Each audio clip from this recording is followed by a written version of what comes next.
Hello mga kakusina! Ako po ulit si Ate Angel ng Kusina ni Angel, and for today's video, ulam recipe naman yung gagawin natin dahil meron akong nakita nitong tuna. Ito po ay halo, meron siyang laman and meron din yung kanyang panga.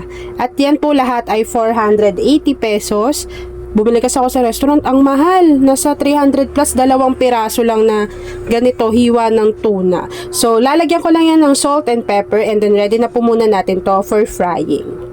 So una, magpainit muna tayo dyan ng mantika. Yan, maglagay lang tayo ng konti kasi prituhin muna natin yung ating tuna. Gamit natin dito ay Healthy Chef 100% canola oil. Yan, so ang mahal kasi nito sa restaurant kaya nung nakita ko to, sabi ko, pwede na, bumili ako kasi ang dami. Tapos fresh na fresh siya. Alam mo yung isang buong malaking tuna, kukuha ka doon ng konti sa isang malaking tuna. Tapos yan, pwede mo na siyang itakat kung anong gusto mo.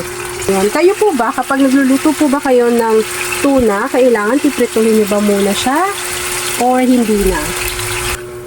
Kapag naluto na po yung ating tuna, kahit ganyan lang yung kanyang pagkaprito, set aside muna natin to para matanggal lang din po yung excess oil, and then gawin na po natin yung next procedure. After nating maprito yung ating isda, in the same pan, tinanggal ko lang ng konting cooking oil. Maglagay na tayo dyan ng kamatis pati ng sibuyas. Lagyan na natin yan ng paminta.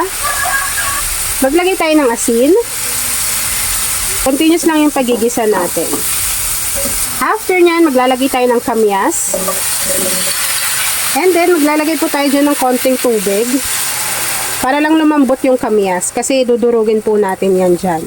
Ito po ay yung pinag-unaban ng bigas. Yan. So, takpan lang po muna natin yan hanggang sa lumambot yung ating sibuyas, kamatis, pati yung ating kamyas.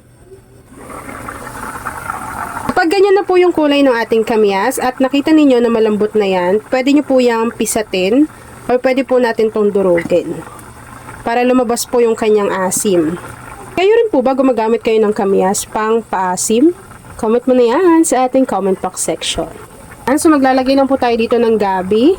Ito po ay isang piraso lang pero medyo malaki siya.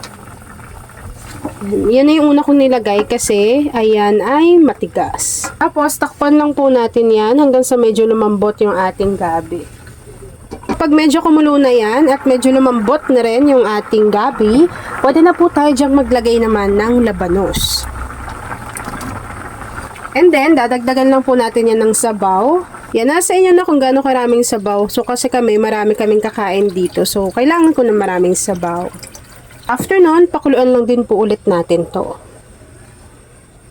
Kapag kumulo na po yan, ilagay naman natin yung ating okra. Ilagay natin yung 2 tali ng okra. Kapag kumukulo-kulo na po yan, pwede na nating ilagay yung ating pinritong tuna. Yan, so ilagay lang po natin yan dyan. And make sure po na mahina lang yung apoy para hindi madurog yung isda. Alam nyo ba, kumain ako nito sa labas, ang mahal. 2 slice lang, parang 300 plus. Tapos pwede nyo yung dagdagan pa ng konting patis, ganyan.